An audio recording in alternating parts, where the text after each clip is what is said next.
Hello guys, welcome back to my channel Rupa Rannaghar. আজকে আমি বানাচ্ছি চিংড়ি মাছের বড়া। এখানে আমি ছোট ছোট চিংড়ি মাছ নিয়েছি, এখানে নিয়েছি ধনেপাতা, এখানে নিয়েছি আমি দুটো পেঁয়াজ, পেঁয়াজগুলোকে আমি ছোট ছোট করে কেটে নিয়েছি। এখানে নিয়েছি আমি এক বাটি চালের গুঁড়ি, এখানে এক বাটি নিয়েছি আমি বেসন, এখানে কিছুটা রসুন নিয়েছি, এখানে হাফ চামচ নিয়েছি মৌরি, এক চামচ নিয়েছি জিরে, এখানে আছে কাঁচা লঙ্কা, ওখানে পুদিনা নিয়েছি। এবার আমি চিংড়ি মাছগুলোকে মিক্সারেতে সব বেটে নেতে দিয়ে দিয়েছি। এখানে দিয়ে দিলাম কাঁচা লঙ্কাটা, রসুনটা, মৌরি, জিরে। এবার একটা মেয়েটা পেস্ট করে নিচ্ছি। পেস্টটা আমার রেডি হয়ে গেছে। এতে দিয়ে দিলাম এবার পেঁয়াজটা,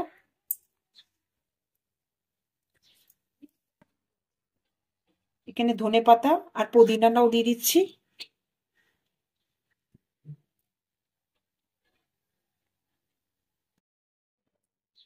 এখানে আমি হাফ চামচ গরম মশলা দিয়ে দিলাম।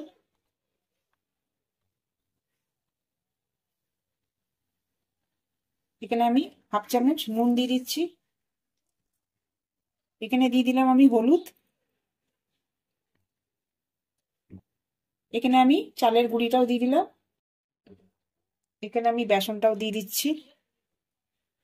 এটাকে ভালো করে আমি এবার মেখে নেব।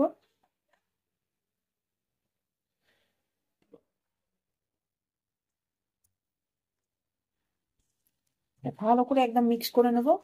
দেখুন, এতে এক ফোঁটাও জল দেবেন না। চিংড়ি মাছ বাটারে ওতে থেকে একটা জল ছিল, ওইটা থেকেই আমি মেখে নিয়েছি।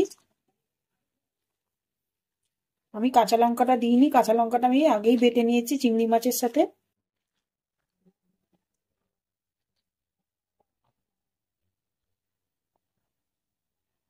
এবার আমার এটা মাখা হয়ে গেছে। আমি এবার কড়াটা বসিয়ে দিচ্ছি, এবার জ্বালিয়ে দিচ্ছি, কড়াটা বসিয়ে দিচ্ছি। কড়াটা আমার গরম হয়ে গেছে। আমি এখানে তেল দিয়ে দিচ্ছি, এখানে তেলটা একটুখানি বেশি দিচ্ছি। আমার তেলটা গরম হয়ে গেছে। এবার আমি আস্তে আস্তে করে সব বড়াগুলো ভেজে নেব।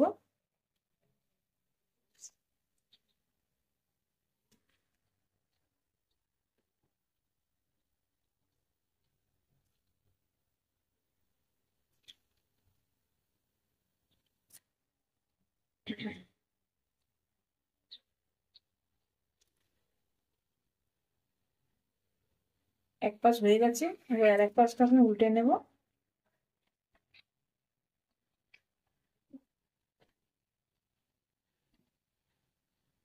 একটু লাল লাল করে ভাজবো। আমার এটা ভাজা হয়ে গেছে। এবার আমি এগুলো তুলে নিচ্ছি। এইভাবে আমি সব কটা এরকম ভাবেই ভেজে নেব। আমার চিংড়ি মাছের বড়া আপনারা বাড়িতে রেসিপিটা ট্রাই করে দেখবেন। আমার ভিডিওটা যদি আপনাদের ভালো লাগে, লাইক করবেন, শেয়ার করবেন, সাবস্ক্রাইব করবেন। নেক্সট ভিডিওতে আবার দেখা।